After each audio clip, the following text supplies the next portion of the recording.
It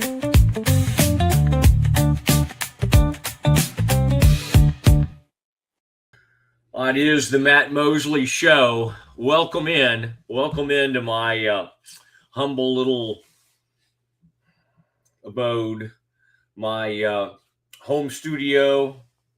Let it follow me around a little bit. See my old trip to the Swilken Burn, Arnold Palmer's last visit to the British Open. There he was, 1995. There's the Masters back there. There's a Masters scorecard.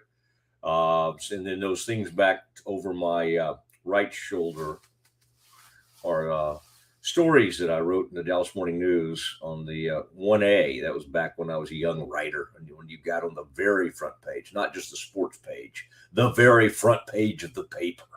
That used to be kind of a big deal in the life of a young writer. So that my parents were, I think back in the day, were kind enough to frame some of those. And then just wanted to take you right inside the old room. I think there's also a drawing of my wife back there the other direction, though. But it doesn't totally look like her to me. So anyway, won't focus on that. Great to be with you. And Kevin, I'm a bit frazzled.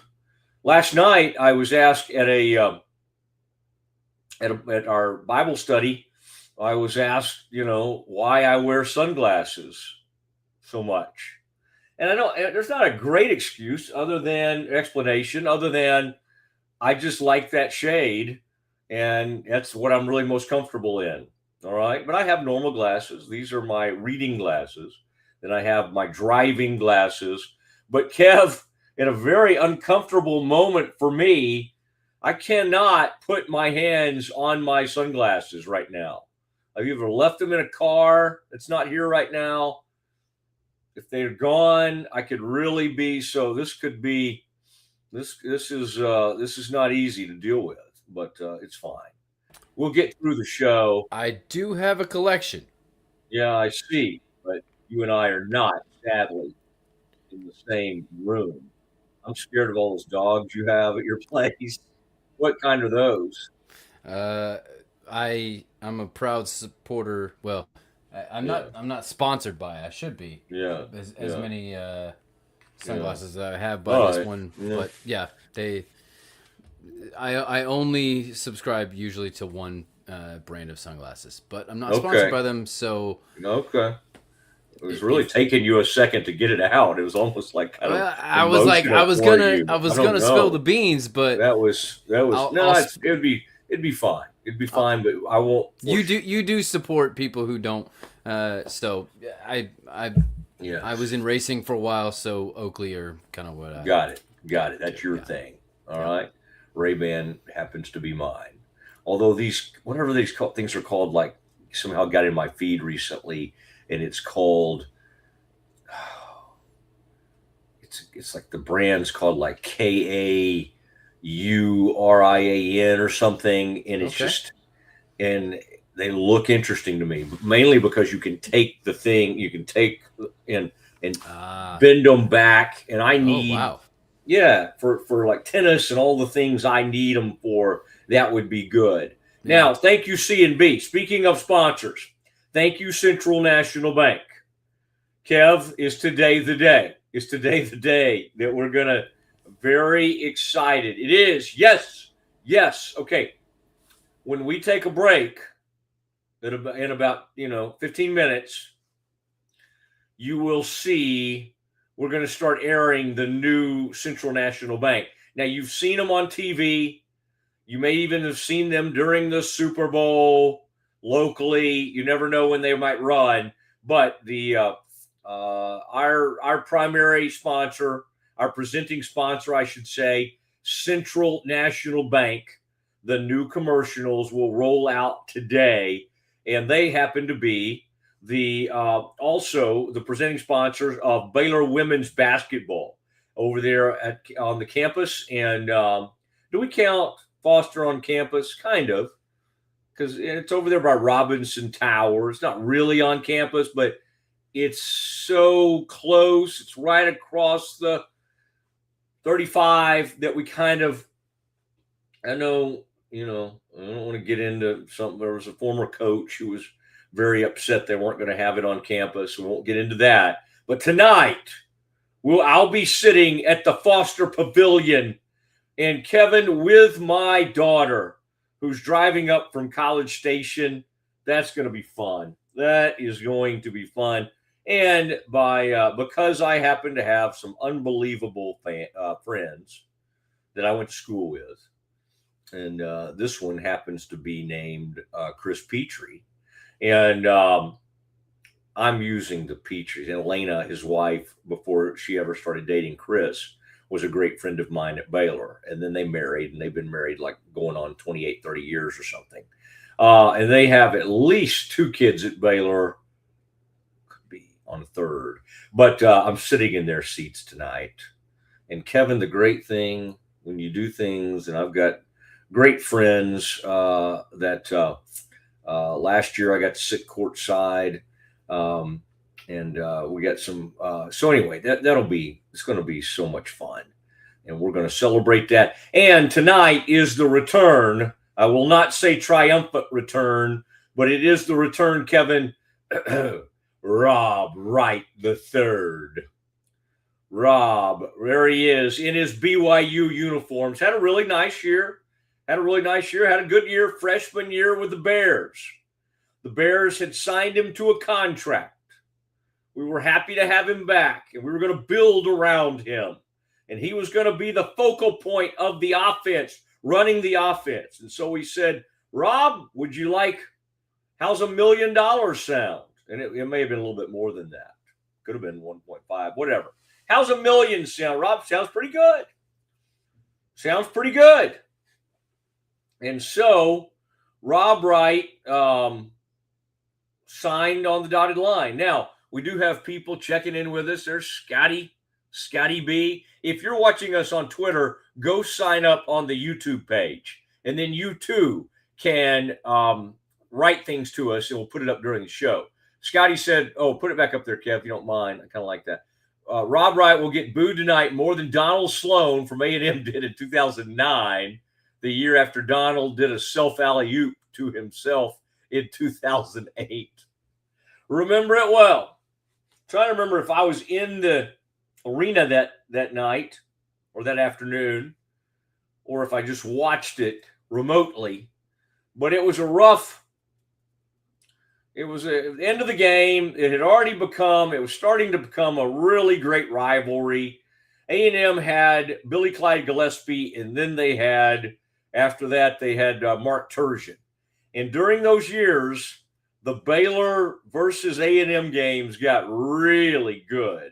Baylor was turning the corner and starting to get very good, starting in about 2007, 2008. Curtis Gerald's and that bunch came in about 2006, right around then. Then Baylor started going to NITs, and then they started going to the tournament. And I'm glad you brought that up about Donald Sloan. From Seagoville, Texas, the old Aggie, he threw it up off the board, threw an alley-oop to himself after the game had already been decided. And not only did they boo him, Kev, a Dr. Pepper bottle came hurling out of the stands at Donald. Yeah. See, now we're back at the Malice at the Palace. Yeah, which we had last night. We had Detroit. Boy, Kev, now that was interesting, wasn't it? And it started with just nothing. It was the Hornets and the Pistons. Why are the Pistons always involved in this stuff? And that one, Kevin. Have you been to Detroit? I have. It's not an easy place to live and be. It's a gritty place, but I mean, it's just interesting that the Malice in the Palace happened famously or infamously between that would have been the Palace at Auburn Hills. But that was the Pacers with Ron Artest. I believe Rick Carlisle was was he coaching the Pistons or the Pacers at the time? Had Larry Brown already taken over the Pistons, maybe? And one of them, I had to think through that a little bit. But anyway, You're that right. one was Rick Carlisle okay. coaching. Yep. He was okay because First time, the first go round. Yeah, but he was coaching one of the teams, and they replaced him with Larry, I think. He was with the Pistons, and then he ends up with the Pacers. Yep. One of those places he got replaced at some point, but the person who would always hire him with the Pacers was his old teammate Larry Bird. The great Larry Bird loved Rick Carlisle. Always wanted Coach Carlisle to be his coach, and that is basically how Rick always ends up with the Pacers. My late father-in-law actually played against Larry at high school basketball in Southern Indiana. Whoa. Yep. Larry legend. He was great. One of the great trash talkers ever in college basketball. But hey, I want to. Okay, I'll deal with them. The fight was interesting last night, and I love that it kind of had calmed down, and then of course Isaiah Stewart, the man they call Beef Stew, because he's always getting in fights and getting kicked out and ejected. He now, by the way, is up there with like Stackhouse and Richard Hamilton in terms of like all-time ejections. Isaiah Stewart, man, that dude can get kicked out of a game. He came racing off the bench because he saw his buddy. He thought his buddy was in distress. Somebody was trying to beat up on, I think, Miles Bridges from the Hornets, who, by the way, if you look up Miles Bridges, you'll find some domestic violence in his past. But anyway, it did turn into some deal. Now, hopefully no violence and no fights at Foster tonight, but the Baylor crowd will be poised and ready for Rob Wright. All right, now I will be talking about what happened and how this helped lead to the worst year Baylor's had since they had one bad year in there somewhere in like that they didn't go to the tournament. I was trying to think if it was like 17 or 18, but anyway, they 14. I'm just trying to think of all the years that are going back to. Scott did one of his greatest jobs in 2016 season, I think, 2016-17, and that's when they lost one of their big men and who was one of the best players in the country, lost him for the year. Baylor transformed into a three-point shooting team. They just had more players. They had more players, though. This team does not have many players. In fact, the two bench players they have right now, they need Skillings to come back. If Skillings doesn't play tonight, I need to look and see. I haven't even looked to see what Scott said about Skillings yesterday, because that they would need him tonight. I know, Kevin, you were trying to come up with some thought, but let's focus on Rob, because Kevin, if they had have not been loyal to him and signed him, they could have had. I mean, I'll just give you a couple of names. One was Elliot Cadeau, who now plays for Michigan, who used to play for UNC. Had the big, had really cool hair. I think he's changed his hairstyle a little bit since he's been with Michigan, but he's a true point guard. Not a huge scorer, but a great passer, great floor general, everything you want in a point guard. He had played at Link Academy for Bill Armstrong, who used to be with Baylor, is now the head coach at McNeese State. And so Baylor had a great shot at him. There's a guy playing point guard at Wisconsin. And Kevin, you would know him. It's one of those scoring point guards. They have two pretty good guards at Wisconsin. And one of those guys was on Baylor's radar. Baylor probably could have reeled him in. And he's had a great year at Wisconsin. I was looking recently, and it was just like 19, 25, 24, had some great scoring efforts. He would have come. But Baylor said, no, we're gonna honor the kid we recruited for a lot of years, and we're going to build around him, and Rob Wright is our guy.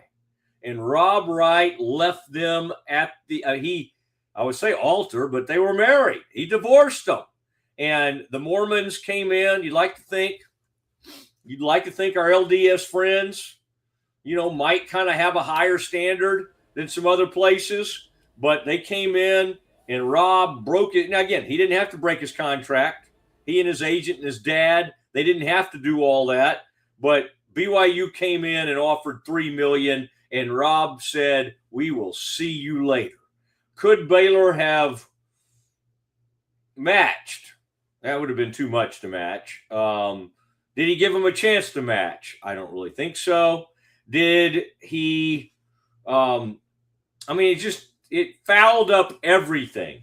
And so to pivot and go get a great point guard, the guys don't want to come there that are the second and third chances. They were very fortunate, by the way, to get VJ Edgecombe a couple of years ago, because honestly, they wanted Trey Johnson, who ended up picking Texas over Baylor, and they had recruited VJ, but then they pivoted and they put all their forces into VJ Edgecombe, who happens to be one of the great rookies in the NBA now, and was really good for the Bears at the time. So, okay, Blackwell. Okay, thank you, Kevin. Kevin is my Big Ten. Okay, so they have Blackwell and Boyd. I'd have to go back and look to which one Baylor was in on. But they got good guards at Wisconsin. Kevin's resurgent Indiana team. Goodness gracious. I think it was just like 2 or 3 weeks ago, Kevin was not high on DeVries. Is that how you say it? Yes, it is DeVries. You guys at Indiana were kind of like, this guy. And I'm like, hey, watch out here. This guy was really good. He's good at Drake. How's that son? What's his son doing, by the way? Is the son good? Tucker? So Tucker is versatile, but inconsistent within the versatility. Does that make sense? Like, he can do a lot of things. I got you. And so that means he can do a lot of things, and it will be different nights based on what they need, but he's not always consistent in giving you everything that you need when you need it. But can score. Yep, can rebound, can assist. He had a great assist game against Oregon last night. Hoiberg's son just runs the team well. Nebraska, that guy's just kind of an old school, I'm going to distribute, I'm a coach's kid, I'm a little Corciani looking dude, and I'm going to kind of run things. That's kind of how he does it. But DeVries' kid can play. I mean, if you don't think, that's part of the reason you want the dad, because you want the son. Same thing at West Virginia. You're like, hey man, we get the double trouble. We get a good coach, and we get the coach's son, and then he got hurt and couldn't play at West Virginia. Okay, so let me get back into this Rob Wright thing. Before we do that, Kev, first of all, I think it's going to be pretty wild tonight. I think a lot of people are coming out just to root against Rob Wright. Now, they'll root big time for the Bears, and I think it'll be a good atmosphere. But who cares what motivates everybody? Like, my daughter and I chose this game because it kind of fit our schedule to meet. She's coming in from College Station. But also, I mean, the Rob Wright thing's kind of appealing. It's kind of exciting. So it doesn't matter why people are coming out. I mean, if the Rob Wright wasn't involved and the Bears were like they are, 3-8, it might be kind of a crowd tonight. With the Rob Wright situation, I don't know if it'll be packed to the gills, but I think it'll be a fun, charged atmosphere. It's going to be, I do not think it will be packed. I do think it will be rowdy. I think this is going to be like an old Holler House on the Brazos. That's what they used to call G. Riley White at Texas A&M. Or Heart of Texas, which is what they used to call where Baylor played. Now called, out there on off Valley Mills, out there in Lake Air and Valley Mills. Now called, It's a nice place. They've like renovated that whole thing. What's it called? The Extraco Center? Yeah. Used to be the heart of Texas, man. And it was not an easy place to play because they did a lot of rodeos. It smelled bad. You still had the smell of cows and horses. You had a lot of livestock around, and that's kind of what that place was like. Just an old barn. But that's what fun places used to be, the old barns. All right. Kevin, a man who spent a lot of time in the state of Indiana, knows what I'm talking about. And I bet they had some of these in Indiana. They had some in Texas, Kevin, where they had one over in Commerce, I remember, that I loved, and it may have been where East Texas A&M used to be known as East Texas State used to play. But the arenas looked like airplane hangars. Maybe that's what they used to be, but that's how they were built. This pennant, and that's what they look like. Yeah. This pennant is from the Indianapolis State Fair, and that's the Coliseum on the State Fairgrounds is where the Pacers got their start back in the ABA days. That's where they played. Is that what it kind of looked like, though? Yeah. Oh, yeah. Airplane. What I'm describing. Rounded like all the way. Yeah. Mm-hmm. Tonight, when Rob Wright comes in there, we need to turn that place into an old airplane hangar.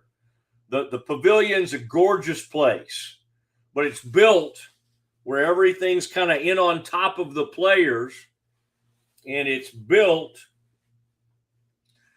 for the sound to come down and for there to be kind of a wall of sound that makes it an extremely tough place to play. Boy, I'm gonna be making my way down to the floor tonight. Wow. I mean, those are gonna be down there near DeBonsa. I'll be able to, if I wanted to heckle, I could get after Rob Wright. Has there been a time in my life where I've done a little heckling? Yeah, but I'm pretty far removed from it. Especially in front of my 18-year-old daughter tonight. I just don't think heckling, it feels like something I should not do. But I could get kind of caught up in it. I mean, the thing about my heckling that worked is even before I was in media and I was in law school and all that, I would always do my research. And so I always knew the things to say to the opposing teams. And the one that made Ashley Hodge laugh one time, I used to sit with Ashley at games over at Farrell. And Lon Kruger was coaching Oklahoma, the famous old coach. And Lon Kruger at that point had gotten a little long in the tooth. Lon was probably in his, mid to late 60s. And so I'd start getting on him about it being too late, getting past his bedtime and stuff. And even his own players got a kick out of that. We were right behind the bench. And I'd start working Lon. I'm like, Lon, it's 8:00. You got to get to bed. Oh, we had some fun. We had some fun back in the day. Tonight, I would like to think that I, as a member of the media, that hollering at a 19 or 20-year-old young man, I would like to think that I won't do that. It does not seem like something I should be a part of.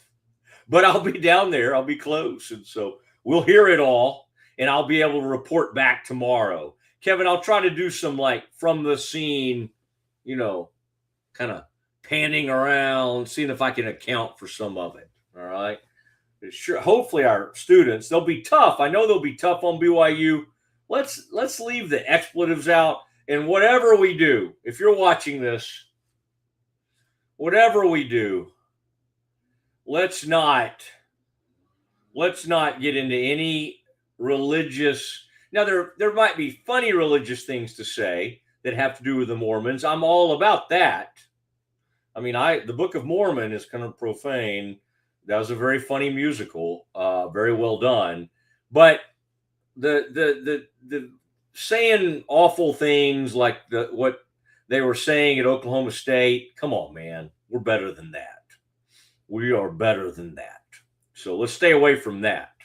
Now, Kev, let's real quick. I want to see that. Let's play. This was Scott Drew when he was asked about what he thinks of the crowd will be like and what he thinks of Rob Wright. College basketball fun. It makes people want to go to games. I mean, we expect our crowd to be intimidating, and as long as we don't cross the line, that's part of the home court advantage. And at the end of the day, I know when we go on the road, you face hostile crowds, and that's why it's partly hard to win on the road. And again, Rob, when he played here, a lot of good memories. Obviously, it's hard anytime people leave your program, but that happens more and more. You prefer it to be not after they sign a contract with you, but it is what it is. The subtle little jab there at the end. Scott was being Scott, and he would have preferred he wouldn't have signed a contract and then broken a contract. Let me tell you, there's a line in NASCAR, and it came from, I think, Days of Thunder maybe, or one of those movies. And I thought of that when Scott said that yesterday, because he said something a little bit similar to when LJ Cryer, I think people were wanting to hear him say, some people thought he'd say, I love LJ and, whatever. And boy, he did not discourage the crowd from getting after LJ Cryer. And that game ended up being a great game. I think that game a couple of years ago ended up going into overtime. That was fun. First time Cryer came back to Waco. The Baylor crowd got on him in a big, big way. It's going to be rough tonight on Rob Wright. But the old racing thing that made me think of, Kev, was Rubbin's Racing. Rubbin's Racing. Meaning, hey, and it's kind of almost attributed to Dale Earnhardt Sr., I think, back in the day. Hey, have at it, boys. NASCAR kind of went through a thing where, they didn't mind trading a little paint out there on the roadway. You don't see that. You see some crashes in that place where Kevin Hoosier Hall came from in the old Indy 500. You see some stuff, right? But NASCAR is a little bit different. I would say the Indy 500, while they're great and they're unbelievable, there's a little more of a gentleman's agreement involved in that. NASCAR, sometimes they're like, let's get after it. And I felt like IndyCar, you can't, if you touch, you might be gone. I know. Because they're built so intricately.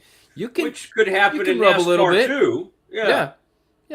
But NASCAR, you're rubbing. A little sturdier. Yeah. Have you seen some of those fenders and stuff? When one little thing can get on the spoiler or whatever, and it's it ruins the race because it's blocking some exhaust or whatever. Yep. Don't get me talking about stuff I don't know about. I was once embedded, though, with Sterling Marlin. He just won the Daytona 500, and a young writer known as Matt Mosley at the Dallas Morning News, Sterling Martin's crew, agreed to let me be embedded with them. Kevin, as a good Baptist kid that I am, I did everything with them and hung out and all through the race and all of that good stuff and had fun. But they did at one point say, do you want to join us at the dance hall? What you'd call a topless a place. And I declined. I did not think that needed to. I think some journalists would have said that needs to be part of the story, right? It's a family newspaper, Dallas Morning News. And I still had way too much Southern Baptist in me to go, I'll document that as well. I did not. I decided not to join whoever went to that part of the evening. And I don't want to implicate Sterling Marlin because it may have just been part of his crew. But I do remember them saying, hey, do you want to go with us to this place? And I was like, no, I think I'll pass. I think I'll pass on that. Kev,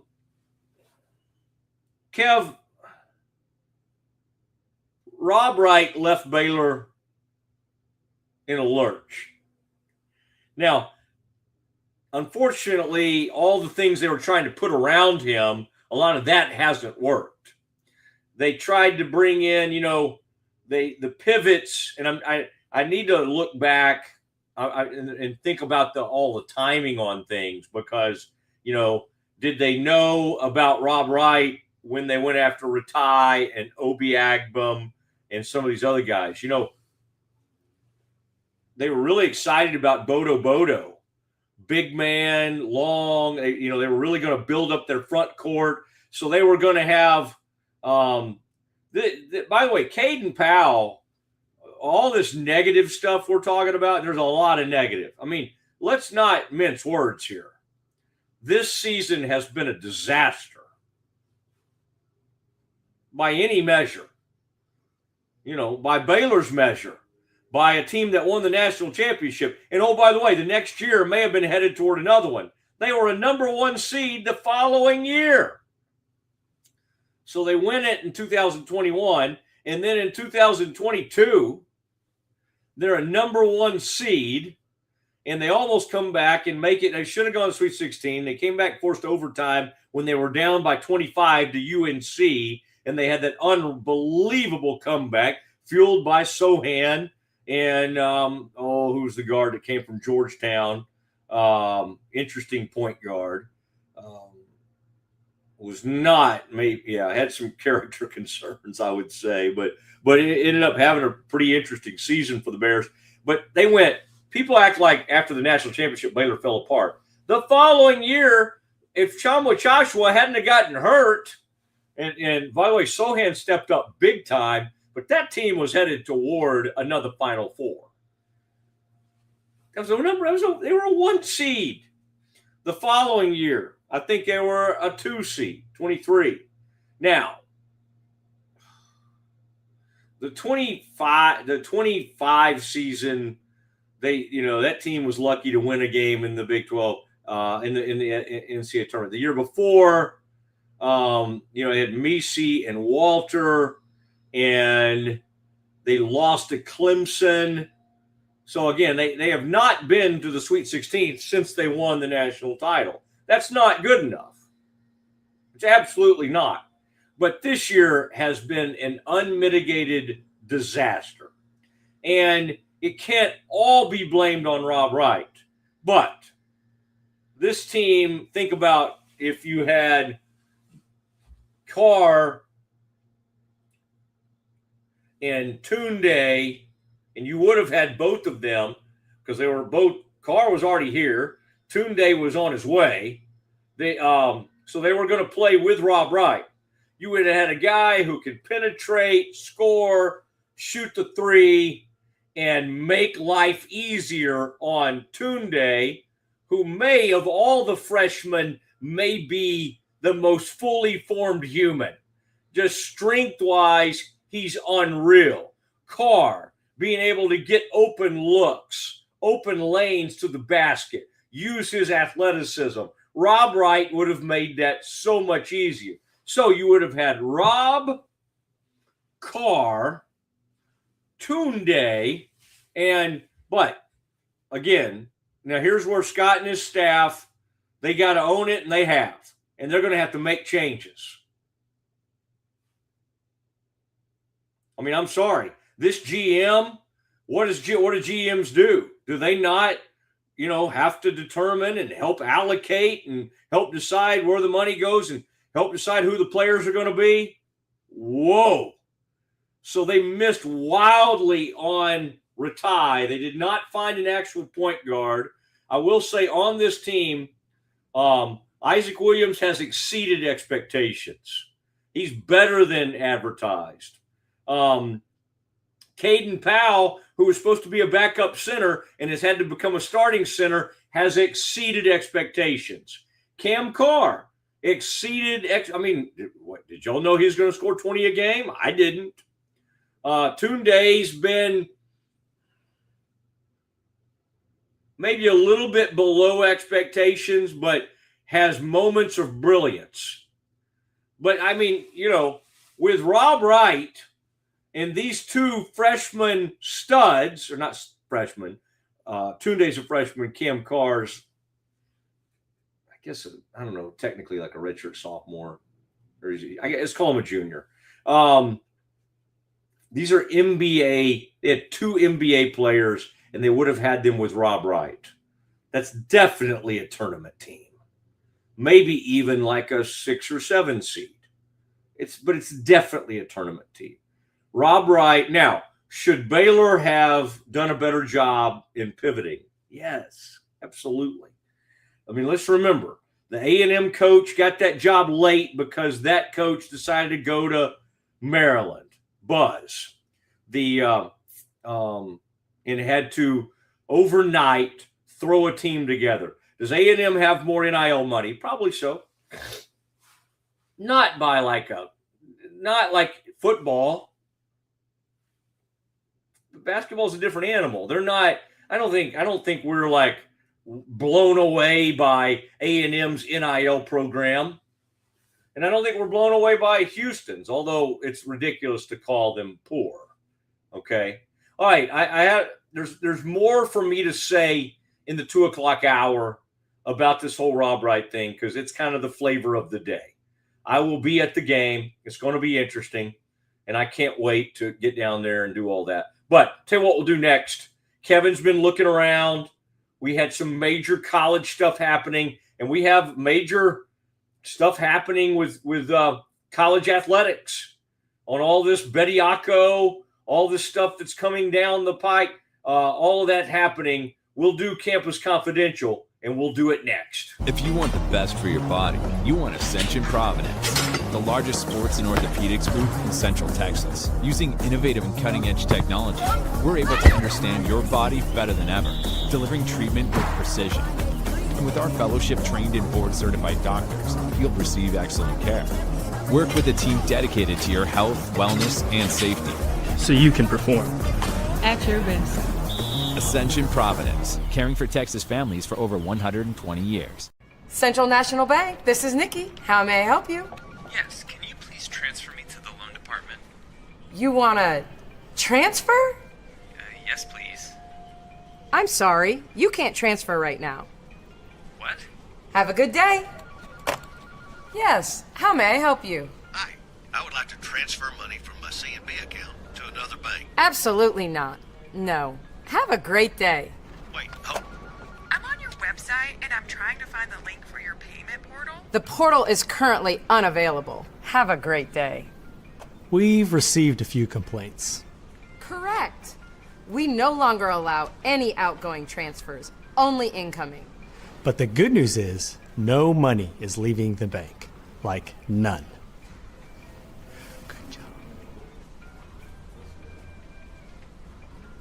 Central National Bank, proud partner of Baylor Athletics and Baylor Women's Basketball. Streamline event and appointment booking with Amelia's sleek, modern, and fully customizable booking forms. WPAmelia.com. That's WPAMELIA.com. Amelia. Nalgene Outdoor has been your trusted companion, fueling adventures and helping protect the planet. We're committed to reducing waste, improving access to clean water, and providing simple, safe, and sustainable products for you and your family. NALGENE.com. A house is a property, but we live in homes. Home sweet home. Homes where the heart is. We aim to deliver the best home buying and selling experience so you can spend less time real estating and more time living. WhyPersonalLoans.com. Request a loan anytime. Our partners can offer loans up to $35,000 with varying rates and terms. Review your loan offer with no obligation and decide what works for you. Visit PersonalLoans.com today. This is what $500,000 in a duffel bag looks like. Actually not real. That's because it's actually prop money. It looks realistic from a distance, but up close you can see it says for motion picture purposes. Visit PropMoney.com today to get your money seen or money shot right with Prop Money Inc. With San, owning iconic furniture no longer requires paying a premium. With over 15,000 satisfied customers worldwide, we've proven that high-quality furniture doesn't have to come with a high price tag. Explore our collection today at sarn.com. The U-Like Air 3, launched in 2023, ushers in a new era of sapphire ice cooling technology, offering nearly painless hair reduction in just 3 weeks. That's ULIKE.com. U-Like. VivoSun's mission is to empower growers with stylish and effective products, making indoor growing accessible and enjoyable for everyone. Visit vivosun.com today and get started making growing plants and vegetables easy and automatic. It is the Mosley Show. And Kev, thank you, Ascension. Thank you, Cherry Johnson, Siegmund James. Thank you, Central National Bank, our creative, unbelievable team there. On Thursday, of course, we'll have our Schmaltz's trivia contest. That'll be fun. Cherry Johnson, Siegmund James, and the Brazos Landing. We love the Landing. May stop by there tonight, in fact. All these 6 o'clock games, I got to get through the show, and I got to buzz into town. We got a treat for you, by the way, at 2:30 today. Nicki Collen stops by. Huge game Thursday against TCU, as both teams fighting it out for conference supremacy. And, TCU had the big three. They now kind of have one star, but Suarez and some of the others are pretty good. But they've got one real star player. She wears goggles. Good player. She used to be at Notre Dame. Once you see her, if you haven't been watching TCU this year, I mean, it's fine, but you'll recognize her because of her goggles and because she played at Notre Dame, and she was great there. She's been good this season, about 20 points a game at TCU, and that guy Mark Campbell does a great job. And we may Kevin and I have been attempting to get with Mark this week, and so we'll see. We may have him stop by tomorrow. We'll let you know. But Nicki Collen, Baylor's coach, will be joining us today at about 2:30. Now, Kevin, I thought you would appreciate this. The moment you've been waiting on. Oh, I found him. I was briefly, even this morning when we were doing an interview, Kev, I was without the sunglasses, and it was just, I didn't feel like myself. And last night, my buddy, one of my new friends from the Bible study group here in town, he was asking me, why I wear these glasses? And it occurred to me that I need to come up with a better, more concise answer. Don't totally have a great answer to that, other than this is kind of my preferred. And quite honestly, when I'm out in public, occasionally somebody will make a quip or say something, if it's in the evening, and I just look at them and don't say anything. I think that's the proper response, really. But you can't really do that in a Bible study, That's funny, Kevin, that sometimes I scare people because I'm not, as you know, Kevin, I'm not a particularly scary person. Okay, Kev, it is time for Campus Confidential on this regimented show that we have. We start this every day right at 1:30, not a minute after. No. All right? No. Here at 1:47. Kevin, it was just that Rob Wright, man. I was kind of in a zone. I needed to stretch my legs on that. And I just knew for us, that was our story. And I cannot wait to watch what Scott and his staff do next year. I unfortunately, when there's a really awful season like this, other people are lost along the way, and so there will be changes.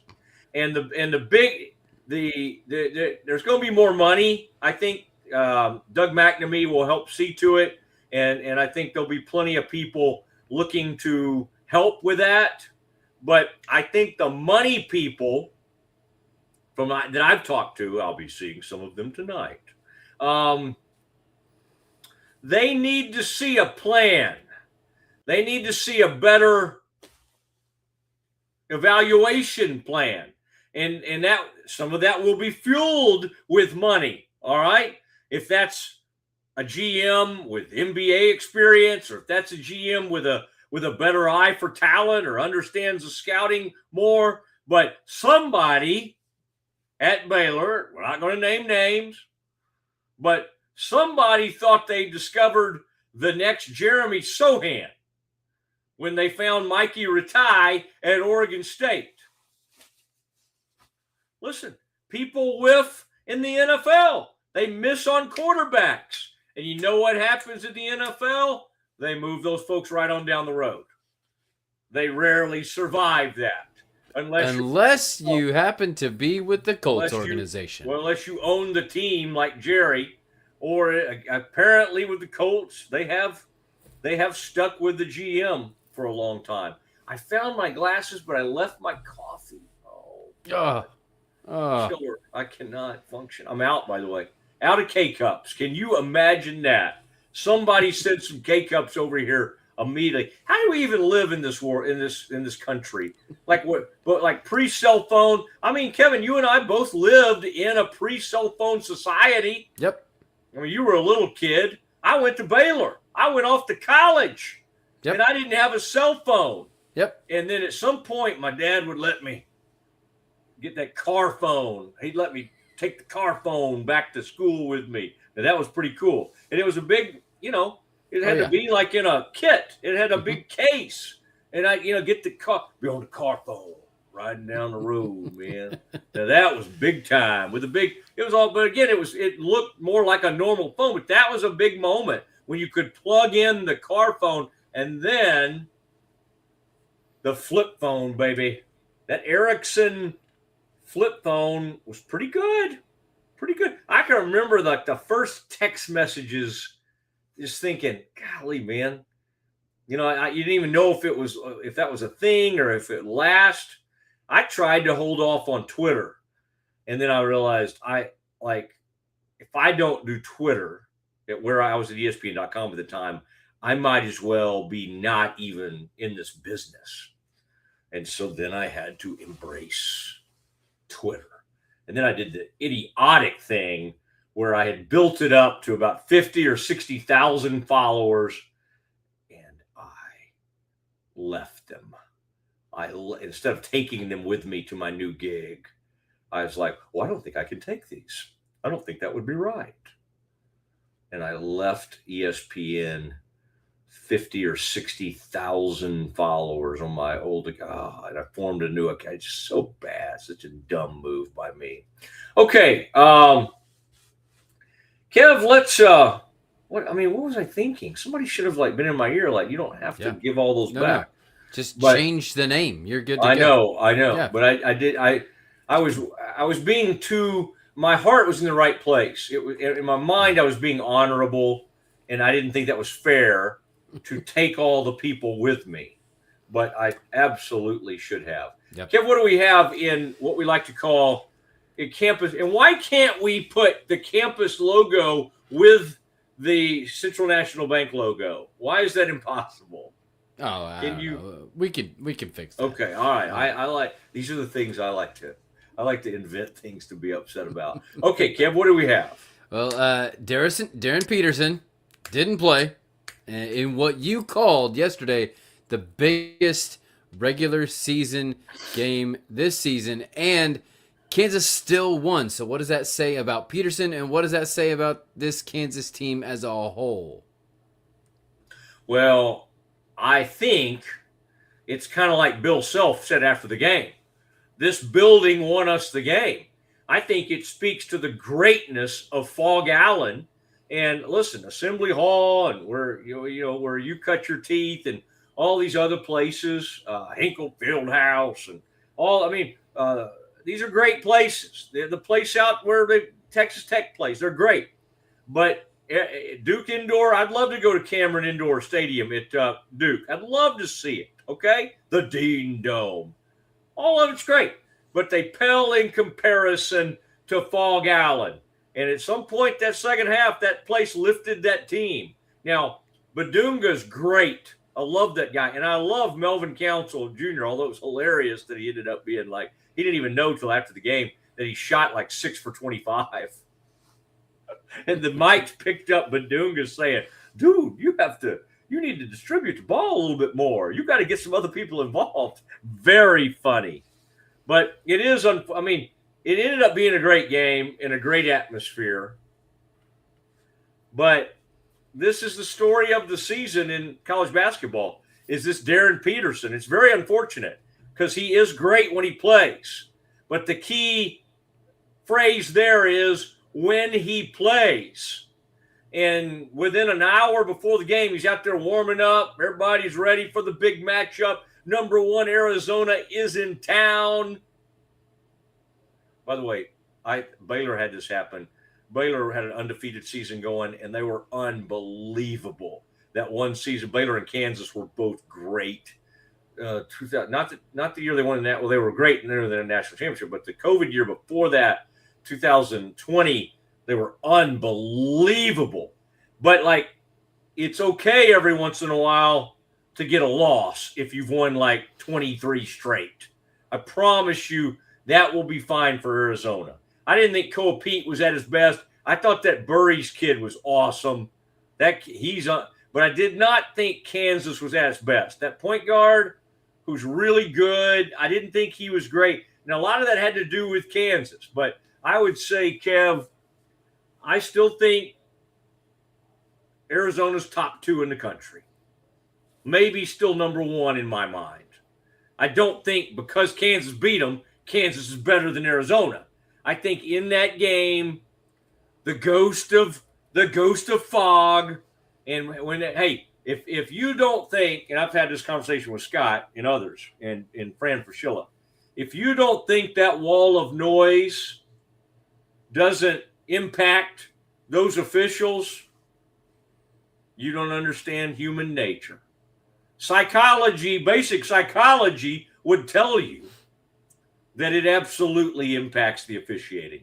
And so, we'll hear from Nicki Collen, like, how many points does that give you? You almost have to be 10 points better than Kansas to even be even.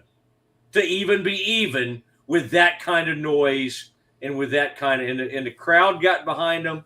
And dare I say, the bond between those players without Peterson and that place, it's unbelievable. And the great thing about Fog and those fans, they ain't not going to run down on that court. Nothing's going to happen in a game at the Fog that's going to make those people run out on that floor. Okay? There are certain places where they don't do it. Kentucky is not going to run out on that floor.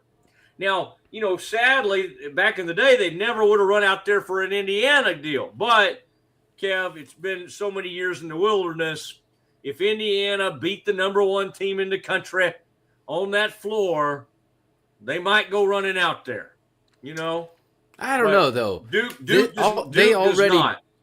They already beat Purdue, who was 12th, I think, and nobody ran out on the court. That's a rival.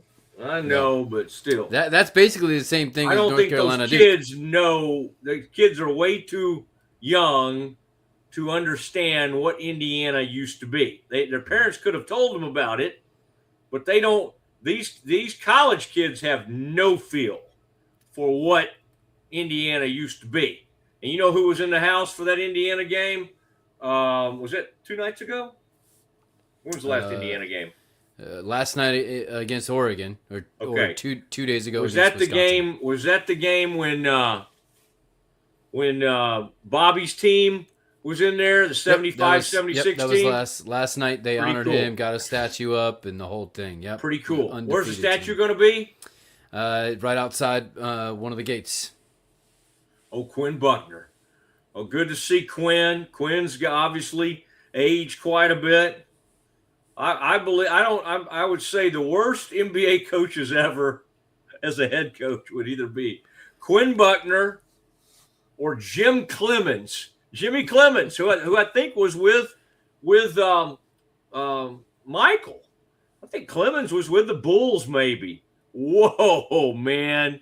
And, Buckner may have not inherited. I'd have to look back at who he had. and at least one of those coaches had to deal with the 3 J's. That was a difficult deal to deal with, but boy, Buckner was not well suited to be a head coach. But he was a great player. And that team, those 70s with May and Buckner, and that Isaiah was, well, when did Isaiah come? Isaiah was a little bit later than that, right? 70. Oh, yeah. Yeah. Yeah. But that team with Buckner and May and those guys, whoa. Yep. Man, they never lost. Nope. They were kind of like those early 70s UCLA teams. But it's kind of like the what was the last team to go undefeated? Was it Indiana? They should do kind of like the Miami Dolphins do when another year goes by without a team going undefeated and have a little glass of champagne. That Indiana team. I think that had to be the last team that did it, right? Yep, Indiana. That's correct. To go undefeated. Mm-hmm. Wow. 50 years ago. All right. So speaking of Indiana basketball, how important is Purdue's game in Lincoln with Nebraska tonight? Purdue has struggled against USC, lost 3 in a row to UCLA, Illinois, Indiana before struggling at home against Oregon, and they're still 12th in the country. Purdue is? Mm-hmm. And they go into number 7 Nebraska tonight. Boy, going to be a great atmosphere. Wait, no, Nebraska's still number 7? Yep. So that means they've only how many conference games have they lost? We'll look that up. Because if they're number 7, that means they probably only have lost. That's pretty unbelievable. I mean, I think everybody thought they would fade at some point, even as great as they were in non-conference. But I remember lost 2 in conference, so they're 10-2 in conference. Wow! I had taken my eye off of Nebraska, but those dudes are going to be. They are on a crash course for being a 2 seed in the freaking NCAA tournament. They're going to be a 2 seed. Now, that's a tough one. It's a tough one to call because Purdue, they got their big 3 with Kaufman Wren. I'd like to look at the line on this. I bet they're saying Nebraska by 2 is the line on the game, but I give me Nebraska in this one. All right, give me Nebraska, but there's some good teams this year. I think they asked Fran last night how many Big 12 teams could win a national championship. And I think the right answer, he ended up saying 5, but Fran's the biggest Big 12 salesman of them all. I think the right answer is could win a national title. Probably 3. I kind of go back and forth on Tech because they do some great things, but winning a national title. Now, last year they got to the Elite 8. I feel like if you can get to an Elite 8, but I don't love the fact that they don't have a true big. They got Toppin's awesome down on the post, but he's not a true, like they just don't have in Arizona will throw that at you. Arizona, Krivas, like I don't even really think of that Krivas that much. And then last night I'm looking, it's just like he's down there, hard to stop, getting every rebound. Now, they were trying to say Krivas might be the National Defensive Player of the Year, and about that time, Badunga dunks on his head, man. That may be one of my favorite players. He's funny. Did I send you that one earlier, Kevin? Thought I did. No. He's funny, man. Badunga. I think I sent it to my Jayhawks buddy. He's a very funny guy, and he was. I'll send it to you for later. But he was talking about how many times Bill Self has ever hugged him, and it turned into a kind of a funny discussion. Kev, what's going on at your house? Have you heard this, or your studio? Are you hearing this? We have some kind of weird energy. It's almost like if we were close to the Santa Clara, whatever that place is. That's what it feels like. You got to be careful about that. Okay. So the line is 1.5 in favor of Nebraska. Okay, so I was about right. Yeah. Give me the Cornhuskers. All right. The line for tonight, BYU 3.5-point favorites. Who are you taking with that line? If you were being objective.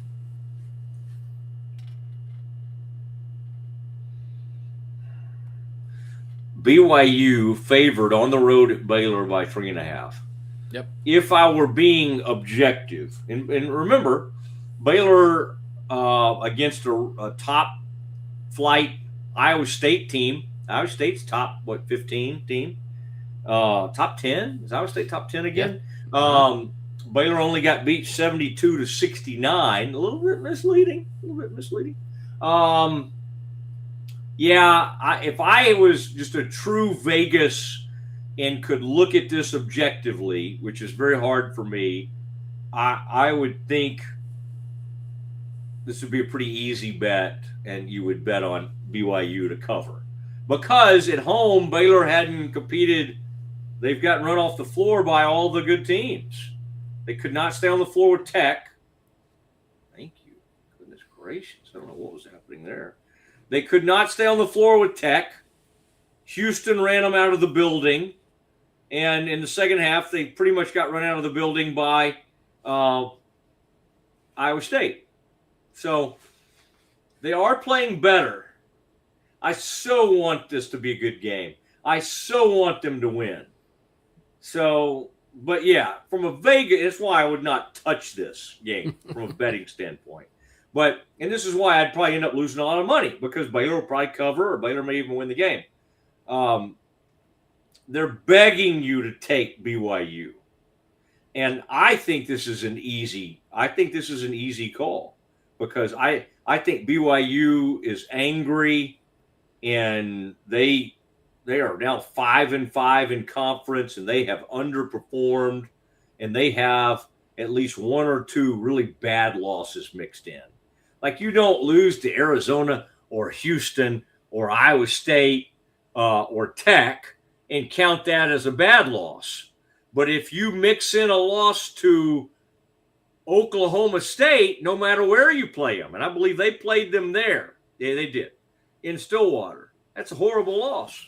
The 3-8 Bears, one of their wins, Stillwater. One of their wins at home against Colorado. One of their wins at West Virginia. Those are all fine wins. You just take them where you can get them. Tonight, to improve to 4-8 would feel huge. And then you look at these next. Oh, by the way, what is Nicki going to tell us today at 2:30? That's kind of interesting, Kev. I like this. I wrote it down. 5 games to a championship. That's good. 5 games to a championship. Good little mantra there. Kind of reminds me. She kind of said, Rick Carlisle last year with the Pacers. What was he saying? Oh, he was just counting down. You know, we got this many more. This many more. He used to get after me. Oh, you cannot believe what Rick. We interviewed him every week on our old radio show in Dallas. And people would go, "Does he hate you?" I'm like, "No, I actually think he likes me." But boy, he would come after me. But when I got in a contract dispute, if you can imagine that, the guy who called up the GM at Cumulus and was over 103.3 FM ESPN, the guy who called him up on my behalf was Rick Carlisle. So there you go. Anybody when they say negative things about Rick, I always am there for old Uncle Rick. He was very helpful to me. He said, "What's that guy's number?" I said, "Here it is." What else do you have for me? That's it. We gotta take a break and squeeze in a little more Baylor, or okay. Maybe you had some Vrabel stuff, but I did. I do have some NFL fall. I call it NFL Super Bowl fallout. All right, we have things happening with the Patriots today. we have some stuff happening with the Seattle Seahawks, the world champion Seahawks. I'd do anything to have that guy as my coach. Oh, Mike McDonald. I mean, I would like contribute money to his salary. I mean, it wouldn't get him very far in the negotiations. But I would say here, I'm in for 100. I'm in for $100. Mike McDonald, bring him to Dallas. Unbelievable young coach. I will now reassess. I don't know if I'll do this next, Kev. I'll do it sometime this week. Now that we know what we know, and now that all the coaches are at their new places, you and I have already ranked the coaching hires. We will look at it in a more holistic, macro look at this. I don't even know what that means, really. But we'll look at it, and we're going to reassess the coaches across the NFL. Mosley's NFL head coaching power rankings will be a thing. And it's not going to look good for our brother Shoppe. Brother Shoppe is headed the wrong direction. Ladies and gentlemen, at 2:30 today, we will be joined. God, shouldn't we started earlier than that, Kev? I mean, my goodness. Anyway, at around 2:25, the head basketball coach of Baylor women's basketball, Nicki Collen, will be joining the Mosley Show, and she is candid as all get out.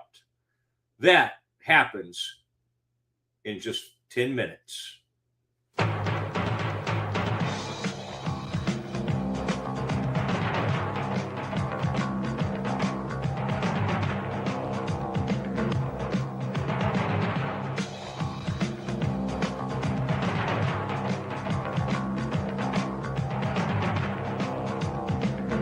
Like Alan Samuels always said, Waco has a lot to offer, and so do we at Alan Samuels Dodge, Chrysler, Jeep, Ram, Fiat.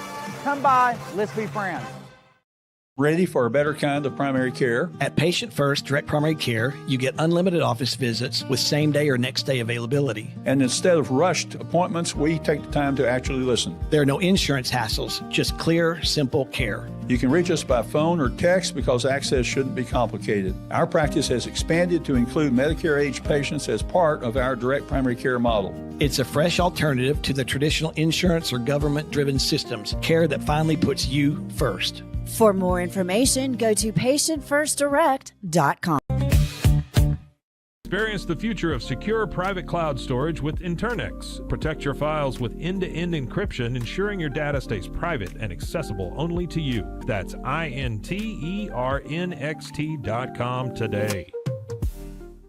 Welcome to Market XLS, your all-in-one Excel solution for investors. Designed as an enterprise-grade platform, Market XLS caters to investment managers, secure and efficient investment management and research. Book your free demo. Experience with the Mosley MD hair regrowth kit was amazing. It was easy to use. It let me take off my hat. I could go in public and have my picture taken and feel normal again. MosleyMD.com. At 4U Health, we believe wellness and lab testing should be accessible, inclusive, and yes, fun. With our tech-powered at-home lab test, you save time and money while feeling your best. 4U Health. Visit 4uhealth.com today.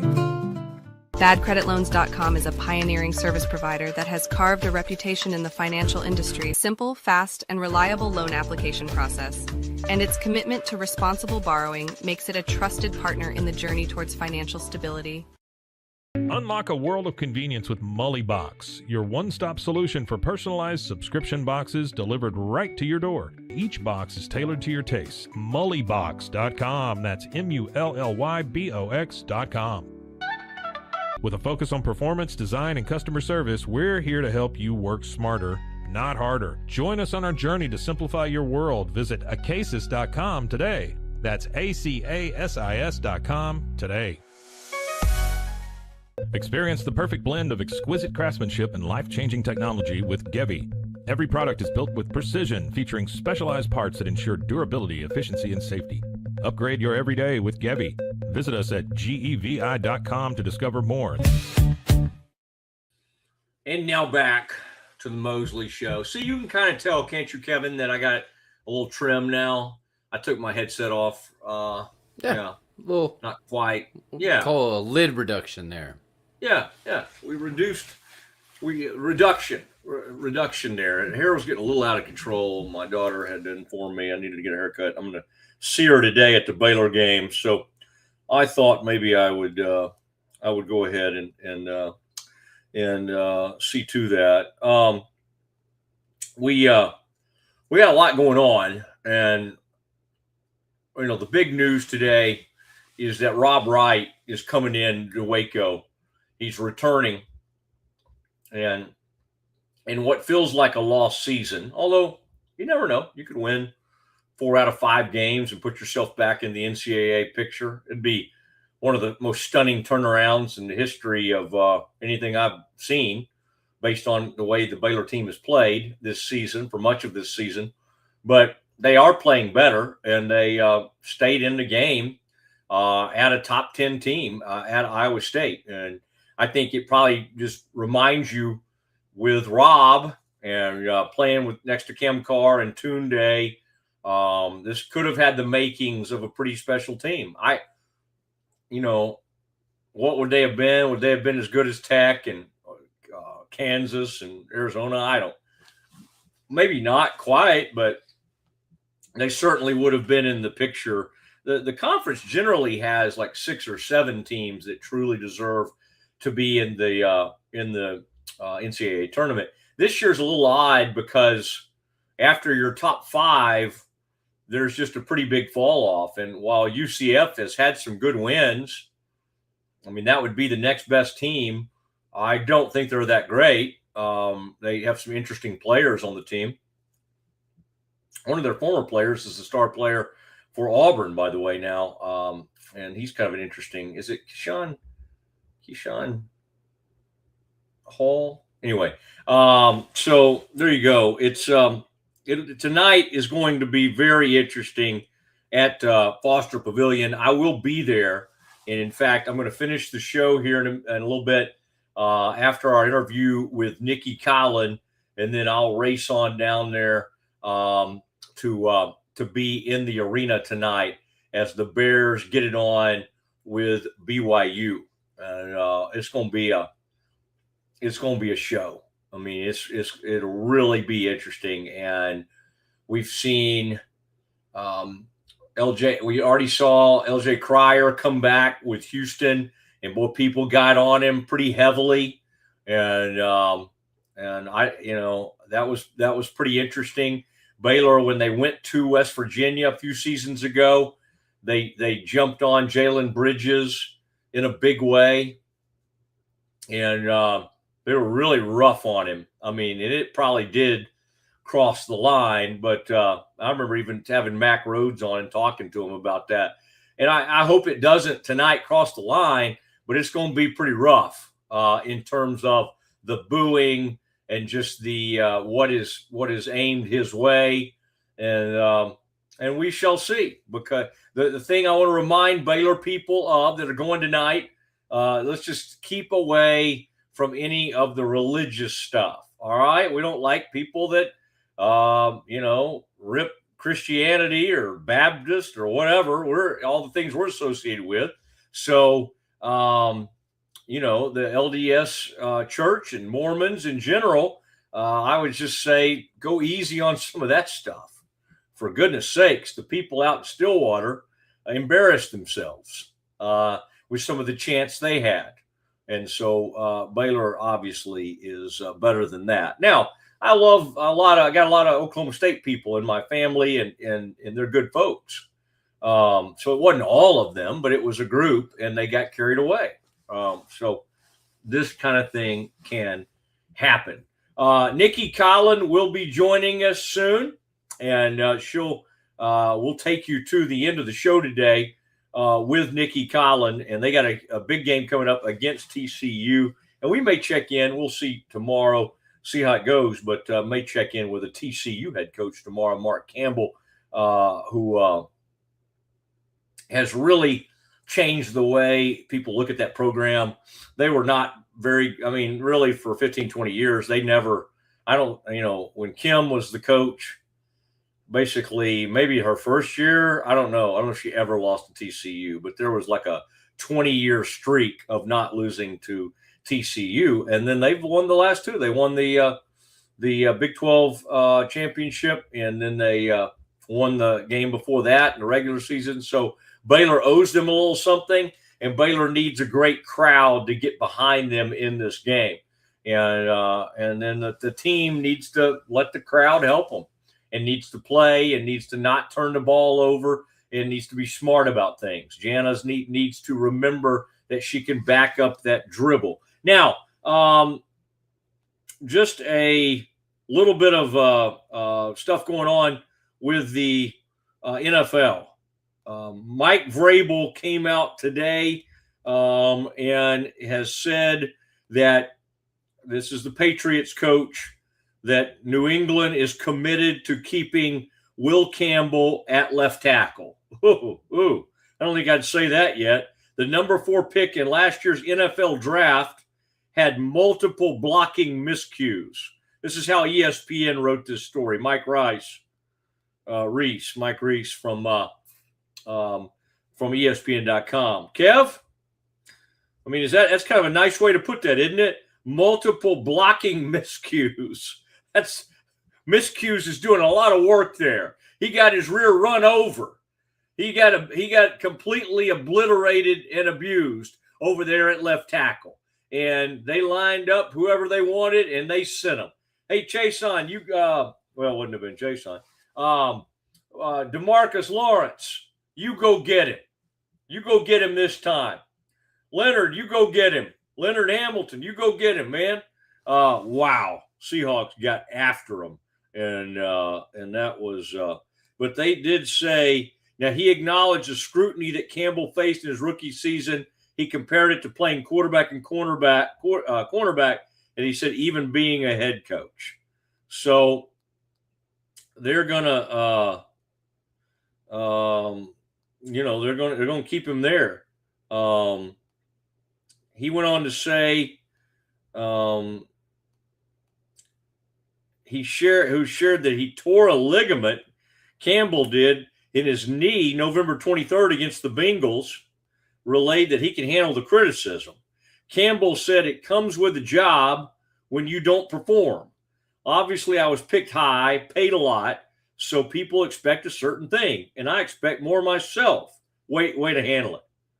Way to handle it. I mean, he should have talked after the game. They said he honestly had bloodshot eyes, and he decided not to talk. So there you go. There you go. By the way, it is official. Clint Kubiak didn't even fly back with the team. They win the Super Bowl, and he is now the coach of the Las Vegas Raiders. And he said that Max Crosby was first in the building this morning. Said that fired him up. Kubiak said, I got to drink a cup of coffee with Max this morning. Loved talking ball with him and looking forward to continuing those conversations. He was the first one in here this morning working out. So that fired me up. And he said, we want him to be a part of our success moving forward. He's one of the best players in the NFL. So that's a no-brainer to get to work with Max and see him continue to have success with this organization. All right. Jay Glazer reported last week that he thinks Crosby's time with the Raiders is done and that Crosby could command more in the trade market than the Cowboys got for Micah Parsons. Whoa. Jason Lockenfora said that Crosby has told Raiders minority owner Tom Brady that he's done with the organization. We shall see.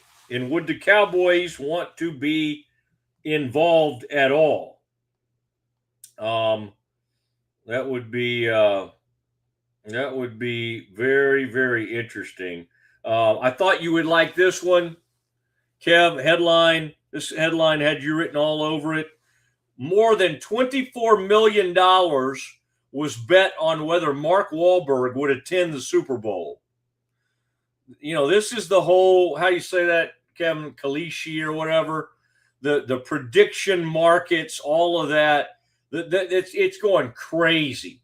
it used to just be like the prop bets and all that. Now you can bet on anything. It's called KALSHI, like cap. It's Kalshi. Kalshi. Yeah. All of this, it reminds me of the Will Smith movie that he had, where they were at the Super Bowl and you could like bet on all these different things and they had a way to manipulate it. You remember this movie? Yeah, something like that. Yeah. Where you can suddenly bet on this, and that just reminds me of that movie. So, as they explain, the flood of bets happened when a rumor circulated among college sororities and fraternities before spreading on social media. By Monday night, Kalshi had not yet resolved the question of whether Wahlberg showed up for the game. They said it was even more than people bet. The second most bet on was President Trump, whether or not he would show up. Wow. So you're saying that there was all this money bet, and that money has not been distributed yet because they cannot confirm nor deny. Correct. So the money, all these people's money is just in holding somewhere. Yeah. Well, yeah. I mean, I don't know how that works at Kalshi, but it's just there. Yeah. And that doesn't sound good. 24 million. It was more than a combined other 31 celebrities like Brad Pitt and Cruz and all that group.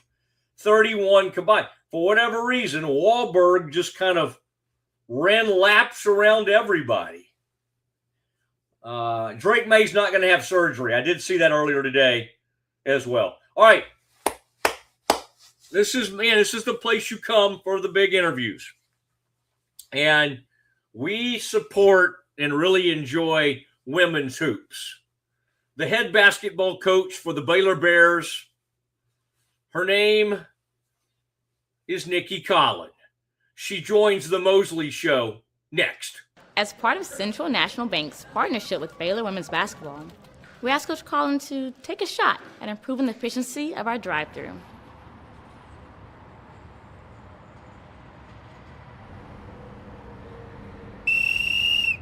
The lane is open!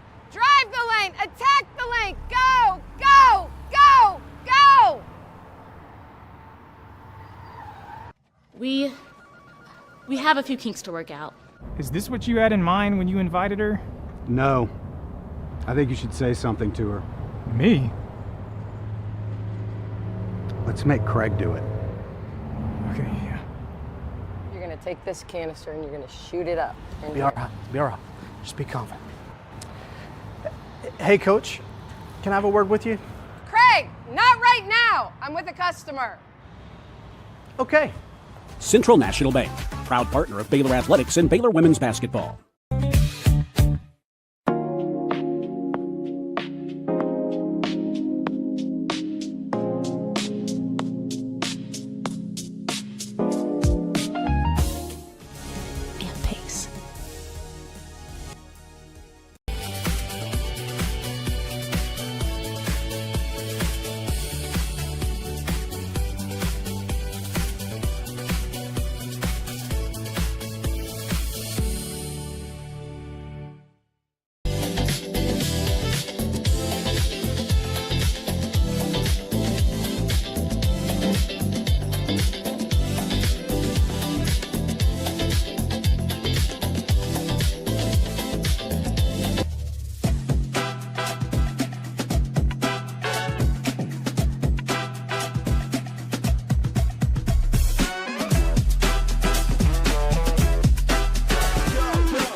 It's the Restore Clarity Focus Patch, my little secret weapon for staying sharp, focused, and on task. Each box comes with simple instructions inside, so you always know exactly how to apply it. Each patch lasts for 3 days. I love that I can wear it all day.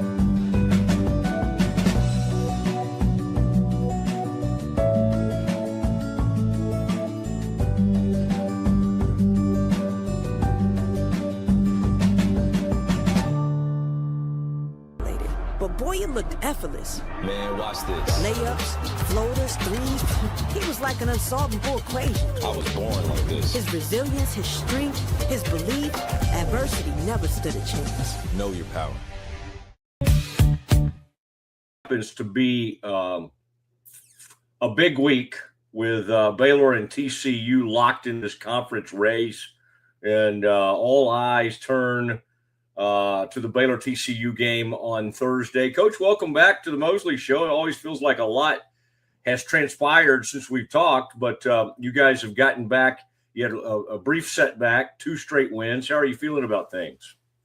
Oh, I think when you get to February and, you're 5 games away from a championship, and so are a lot of other teams in our league. So I think at this point in the season, being in control of your own destiny is a good thing. And we know we're not the only team in that situation, but we know where we're at, and we know what we have to do to get what we want. So grateful to be healthy this time of year, and hopefully this little break between games allows us to really lean in for this stretch, because we've got 5 games in 12 days starting Thursday. Whoa. So it will be a unique challenge, to finish out the schedule, the regular season. Gosh, do you feel like that could cut into Mosley Show appearances, that many games? Oh, well, I hope that doesn't throw us off. It may. Yeah, it could. 3 of them being on the road, so yeah. Yeah. Well, it's an interesting what you're doing now. The one loss in that stretch happened on the road. And since we last talked, and that was the game, there's always, when you lose, generally you look at a couple things. And in that game, it was the turnovers. And that's uncharacteristic. I mean, not saying y'all don't have some games, but 30 is way more for you. I mean, that game could have gotten away from you. You were within 5 at one point. I think I remember it being 53-48 or something. But is there anything do you chalk that up, because your starting backcourt, I think between them had 11 turnovers in that game? What was your response to that? Is it, hey guys, we're being too careless? Is there something you can do in practice? What did you do to try to get those turnovers down? Because obviously you don't want to show up against a really good team like that. Yeah, I think first of all, when you look at how West Virginia plays, part of it is just the nature of them being different than anybody we play all season long. Yes, we didn't handle the press well against Texas, a very different press, a very different feel. That was just getting the ball in bounds. I felt like, the pressure in the full court, add that to a little bit of, foul trouble, and we allowed. One of the things I think we've averaged 20 turnovers a game against West Virginia in our previous 3 wins against them. I think we had bad turnovers. I think there's good turnovers against them. There's bad turnovers against them. And I thought we had too many live ball turnovers. It was a little bit of a welcome to college basketball for Inez, because, she got picked at half court a couple times, and then they drive in and get and ones, and we compounded mistakes. Good turnovers, or you travel against it, you get a 10-second backcourt. We had too many live ball turnovers that led directly to points. And then you combine that with giving up 23 offensive rebounds, and you have a recipe to get blown out, which ironically we didn't. But, I certainly think we did not play great basketball, and I don't think it was relative to our prep. I don't run around saying, oh, we had a great week of practice or we had a poor week of practice, but I did think we had leaned in, and we're doing a good job understanding what the game plan was. But I think when a team that presses smells blood, They got more aggressive, and in the past we've been able to manage it to the point where it gets less aggressive, not more aggressive. And I thought that was our biggest problem, not having really good poise early against it. And then because of that, I thought it amped up, and then I thought they did the best job they've done. And I'll give Mark Kellogg a lot of credit. They did an elite job of mixing defenses. They mixed more man in against us, even on made baskets, dead balls, which they don't normally do. And so, I think they kept our kids off balance, and so I don't think we did an elite job of executing. So I look at it as West Virginia is not like everybody else, but the physicality, certain things we've got to take away, using retreat dribbles, things like that. But we've got to be more prepared and better to handle it the next time we play them. Should we face them in the Big 12 tournament?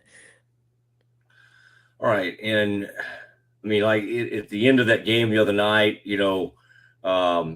Abraham gives you a really good defense. We've talked about this before.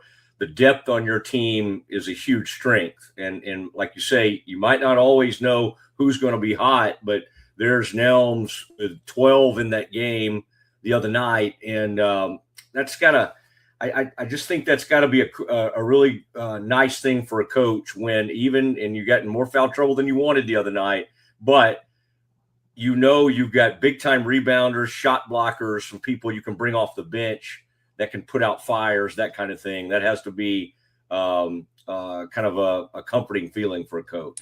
Yeah, I mean, we had to,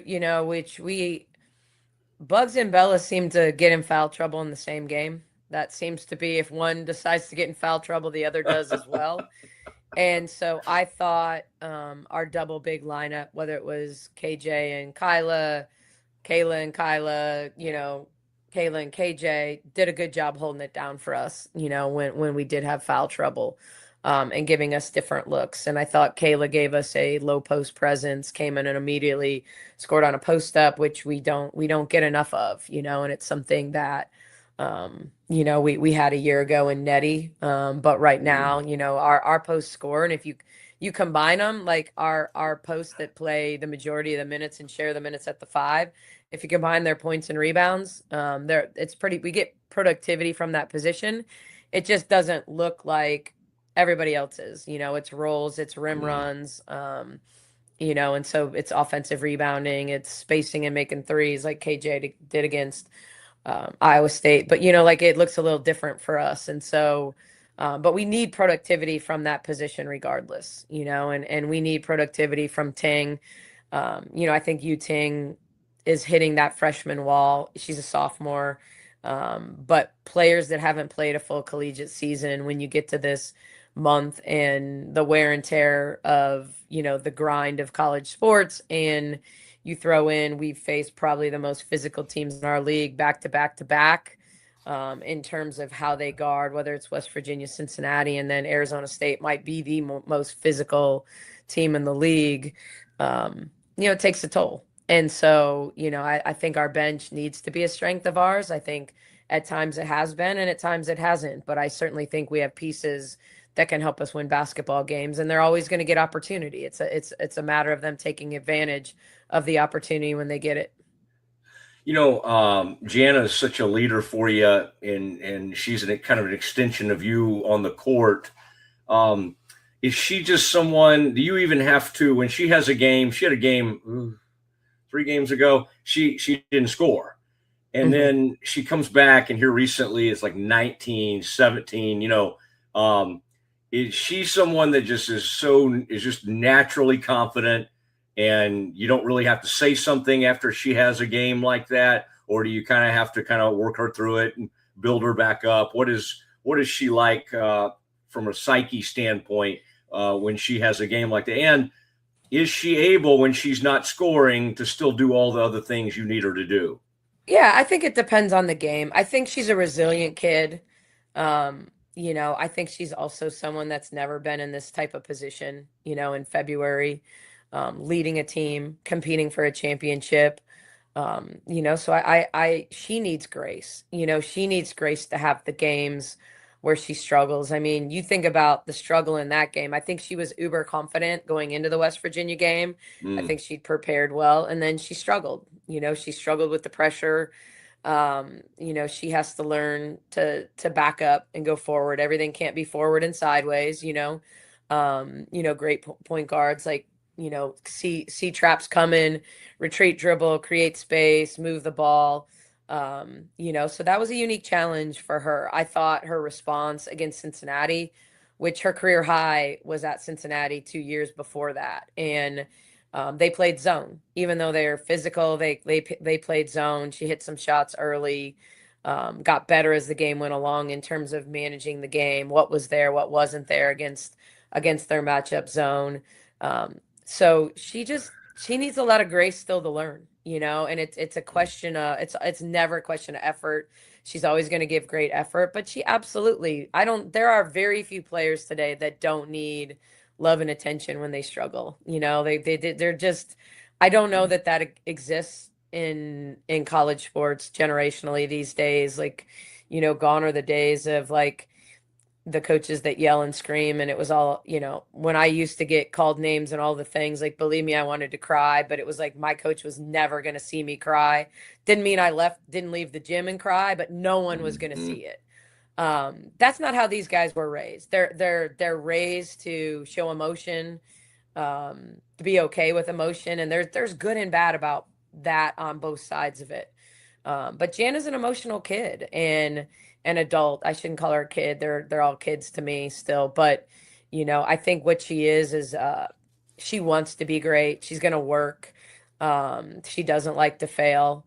And so, does she know everything? No. Like, I think she loves the situation she's in terms of the opportunity and all of that. But that doesn't mean there's not a lot of pressure. And at times pressure, can be really emotional. But I thought her response was really good against Cincinnati. I thought, she was really good against Arizona State. And then she had some moments late that I thought she rushed things or didn't trust, or wasn't aggressive enough. And so finding that balance of, when do I need to get the ball for my team and create a shot for somebody else?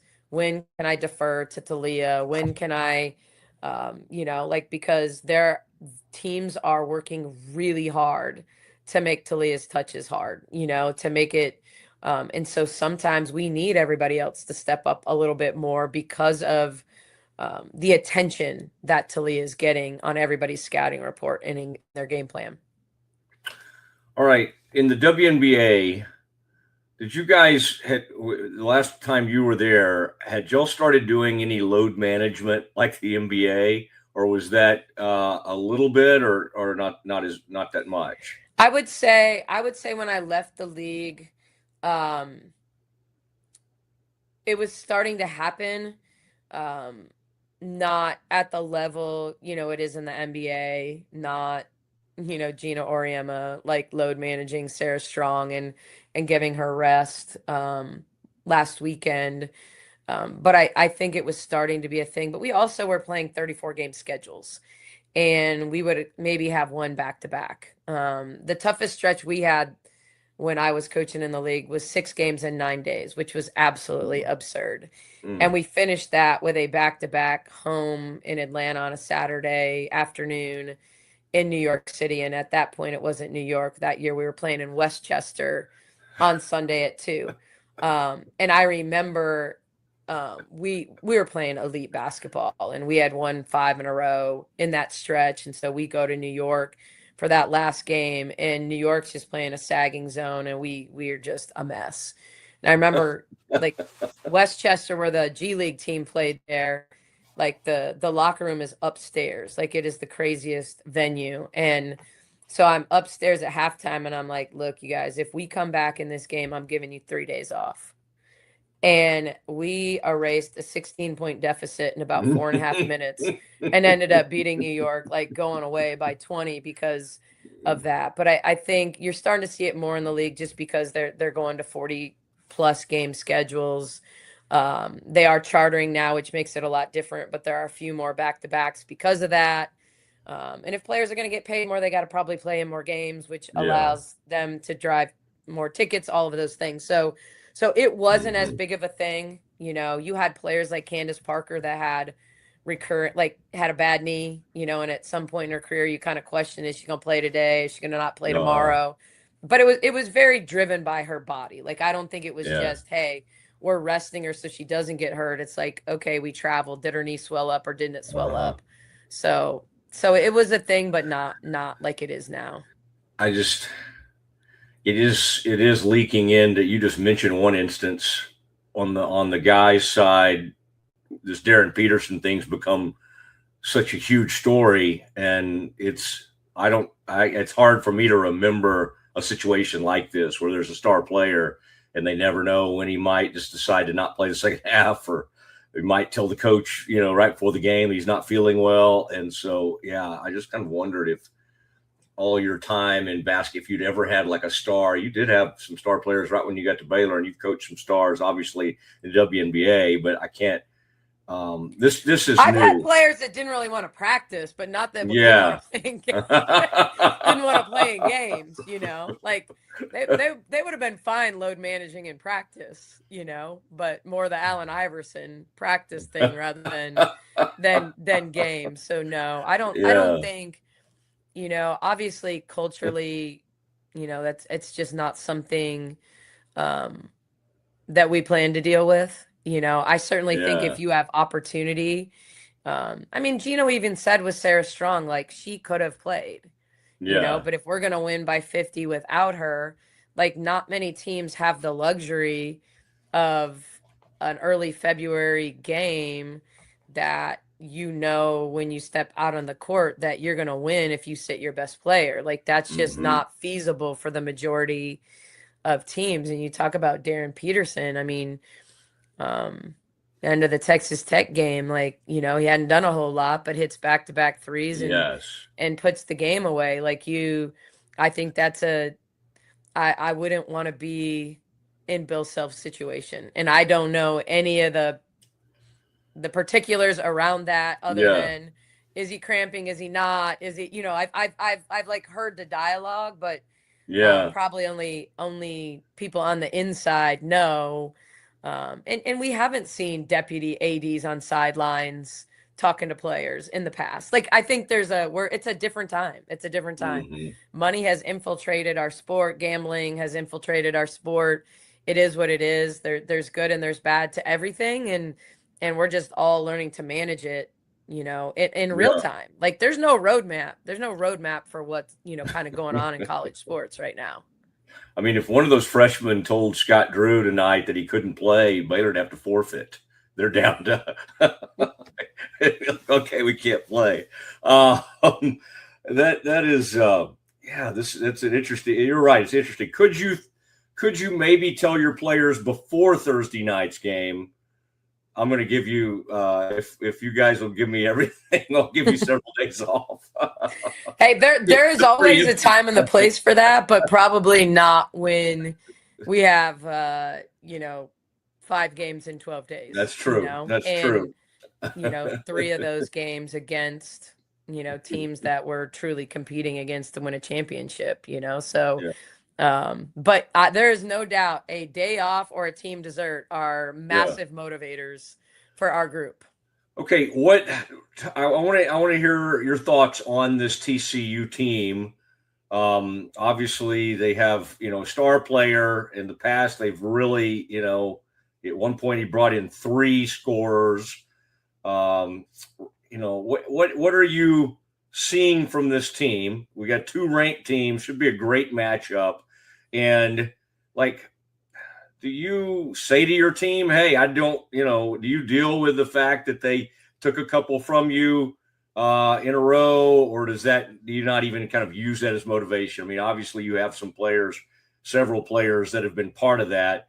Do you even bring that up with them, or are they mad about that enough on their own that doesn't really have to come up in conversation? Yeah, that's not going to be a motivator for us. Okay. I certainly think, a year ago we had 2 chances against them to win a regular season and a tournament championship, and we didn't get it done. And they're a different team and we're a different team, realistically. I mean, when we were playing through Nettie a year ago versus, Haley Van Lith and Olivia Miles are not the same players. They're both very, very good. There's still a bit of a three-headed monster. Their three heads look different, and sometimes people miss the third one. But Olivia Miles is elite. She's an elite scorer. She's an elite passer. I don't think I've ever seen anyone in the women's game put the ball on time and on target with her offhand as well as she does. Like, some of the things she does, she's truly a magician with the ball. Like, it's physically and, just what she sees. I mean, elite point guards can throw people open. She sees it before they see it. And if you get to your spots, she's special. The way she can accelerate and transition, is impressive. So I think it starts obviously with her, and she's a very different primary ball handler than Haley Van Lith, who was elite in the mid range and getting to the foul line, and their games are very different. I think everyone thought the three-headed monster was going to be Suarez and Silva, and it's really turned into Suarez and Donovan Hunter, and Donovan Hunter being the unsung hero, but a kid who makes open shots, is their third leading scorer, is a good straight line driver. So very different than a Madison Connor, though she makes threes. Like, she's their best defender. And then Suarez gives them that four player that can post up a smaller forward and shoots the heck out of the three ball and can pick and pop and make threes all day. And is also, like, the consistency of the two TCU teams is they're the oldest teams in the country. A year ago they were, this year they are. Maddie Shear, 6th-year senior, Miles, 5th year, Big B, 5th year. Like, they have so many seasoned players. But then you still throw in a 6'7" player in the middle, who maybe doesn't score, facilitate the same way that Sedona Prince does, but is an elite rim protector and can score on the low block and is just a sophomore. So they get to build around for the next couple years. And so, they're deeper than maybe they play at times. So they're really talented. He does an elite job in the portal, and he does an elite job of getting a lot out of their best players. I mean, their offensive numbers are pretty staggering. They're elite offensively. And I say that, and they might still be leading the Big 12 in points per game on the defensive side. But when you look at them and you see what they're capable on offense, like, that's where your mind goes to. And UConn's the same way. UConn's one of those teams that everyone watches their player movement and ball movement and spacing and says, wow, what a fun team to watch. And yet, year in and year out, their defense is one of the best defenses in the country. Is she the best player you've ever seen that wears goggles? Who's the best? I think it's funny.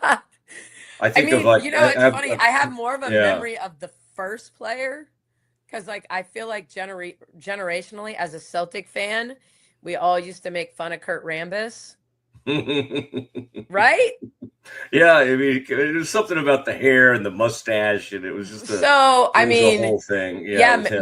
Maybe I think she's she's elite with the ball in her hands. There's she's fun to watch. I know what you're saying. Our fans will enjoy watching her play basketball. Watching y'all shut her down. That will be the goal. Speaking of the thing, or like the other night, I mean, the one player went off, but if you can kind of let one player go off and try to shut everybody else down, sometimes that's that's it. I'm not giving you the game plan on here. Yeah. Okay. I'm starting to get clues. I know what you're saying, though. I love the off ball. Luka can do it. Baylor had a player named Ray J. Dennis who had this sort of unbelievable ability. I love it when people with their offhand can take the ball and whip it like 30 feet, and it's just on time and on target. Yes. She can be on the hash on the sideline and throw the ball to the opposite corner with her left hand and hit their shooters in their shooting pocket on a line. Like, it is it's impressive. It's really, really impressive. All right.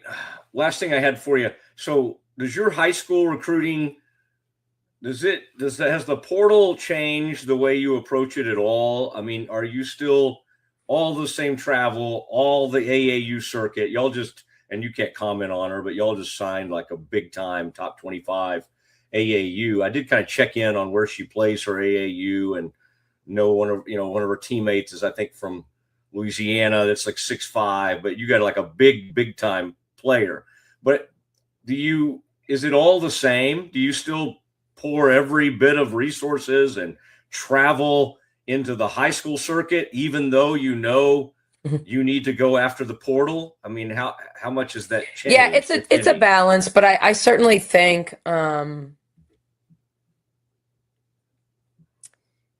I think what teams are deciding is the financial investment in freshman versus portal. And I think that's what everyone's trying to figure out right now. And there are teams that maybe don't have to figure it out. Maybe they just have more money, and so they can do whatever they want. But I think when you're trying to balance a budget relative to your rev share numbers and whatever, we want to continue to recruit great high school players. Like I think part of what people love about our team is watching Bella and Bugs grow up in our program and feeling connected. Women's basketball is still very grassroots. Our fans still want to get to know our players, and it's harder to do that if they're 1-year players. Baylor gets into people, and I think that idea of players that come here and want a Baylor education and all this stuff outside of just basketball is really important to our fan base. And so, we do both, and certainly we want to sign great high school players. We brought in a lot of great high school players this fall. Maybe we didn't make enough of a financial commitment, to sign some of them. And that's the delicate balance, of figuring out how you're going to allocate what you have, and continue to meet the expectation. Like nobody thinks Baylor shouldn't compete at the highest level in men's and women's basketball. And therefore, we have to think realistically about what's the best way to do that. And so, I mean, we are still, we're still on the phone with the best players in the 27 class. You talked about the commit, which I obviously can't talk about, but we are continuing to and talk to those kids about how their commitments impact what we do in the portal, because there are kids good enough that you're like, absolutely, like I will not go sign someone at that position because you are going to be ready. Because if you don't play good freshmen, they won't be here anyway. Yeah. So you have, like, to me, how has it changed? I'm only going to recruit freshmen that I believe can come in and play. Yeah. Markayla has come in and played, you're going to have a hard time signing top 25 or top 50 freshmen and have them come in and sit on the bench. Like those days are probably gone because of the freedom of movement. People aren't staying. And so, that's where you have to, I draw the line recruiting wise. Do I believe they can come in and impact them? It doesn't mean they start, but can they impact us and get minutes as freshmen? So we're going to recruit kids that we think can do that. Bill Self said last night, Fog Allen won this game. He actually attributed, I don't know if his players love hearing that, just right after the game to go, the building won this game. But the Foster needs to be packed. I know it will be tonight with Rob Wright. I think fans are going as much to get after him as much to see their own team. But Thursday is it's a huge opportunity for Baylor fans. Do you sense a lot of folks trying to get there, and how much of an impact do you think the fans could have in a game like this? I mean, you said it. I think, when they interviewed Arizona's coach after the game, he made a statement. He's like, I guess we were supposed to lose here. Like Bill Self is 27-0 on big Mondays at Fog, So, I mean, sometimes I think it's true that the environment can is worth 10 points, and it's worth 10 points because of the officiating. It's worth, there's a lot of reasons why, in a close game, and we've played a lot of close games against TCU in the last year, how a crowd can take you over the hump, when whether it's them not getting a play call in, whether it's, just the pressure of the free throws and getting a cupcake, like all those things, I think, starts with our students, and they showed up for our Play for K game on Saturday, which was amazing. But I think this is next level. This is, we're now in this race. I'm calling it 5 games to a championship, and it starts Thursday with TCU. And do I want to win it because of what happened last year? Sure, but every team's different, and I want this team to win it, and I want them to deserve to win it. And I want to put on a good show for the fans. Like I want our players to play well. I want it to be a great game, and I want them to walk away happy, and fans walk away happy when you win, but I certainly think, with it being a gold out tonight for the men, and for whatever reason you come, if you strongly dislike TCU or you just like Baylor, if you want to wear gold and gold's your color, come out for whatever motivates you to be in Foster early. We start early on Thursday. So, or you just dislike goggles if you're kind of anti-goggles. Whatever it is, Oh, those things, I think the real goggles were the ones that had the big band around the back. These are I don't know.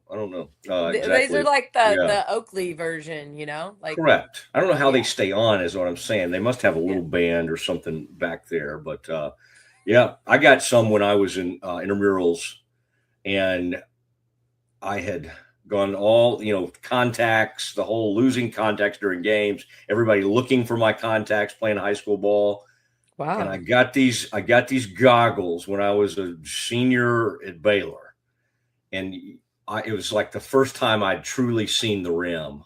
Like I suddenly was knocking that shit. Now, in true Mosley fashion, then I met my now wife, and on dates, or we'd be at the library, and I would slip on my goggles. I would actually wear them.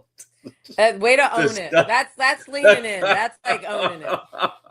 And they ended up damaged, and she's never admitted it, but I do believe she is the one who ended those goggles. It just did not care for that look. Nicki, thank you. Always enjoy it. Look forward to it. It's going to be a great, I think it's going to be a great crowd, great atmosphere Thursday. Best of luck against those Frogs. Awesome. Thanks, Matt. You bet. Nicki Collen on the Matt Mosley Show. That's how we'll end it today. We appreciate her and always look forward to her appearances, and had a lot to cover. And she's always very gracious with her time. And, we got a huge game tonight. BYU comes into town, and I'll be there for that. And then Thursday we'll be there for Baylor and TCU. You've been watching the Matt Mosley Show. For Kevin Hoosier Hall and Rogue Media Network, I am Matt Mosley. We'll see you tomorrow at 1 o'clock. If you want the best for your body, you want Ascension Providence, the largest sports and orthopedics group in Central Texas. Using innovative and cutting-edge technology, we're able to understand your body better than ever, delivering treatment with precision. And with our fellowship-trained and board-certified doctors, you'll receive excellent care. Work with a team dedicated to your health, wellness, and safety. So you can perform at your best. Ascension Providence, caring for Texas families for over 120 years. Okay, that was really great for the first time on your own. Let's maybe take a break, and then we'll come back and do some more. Sounds great.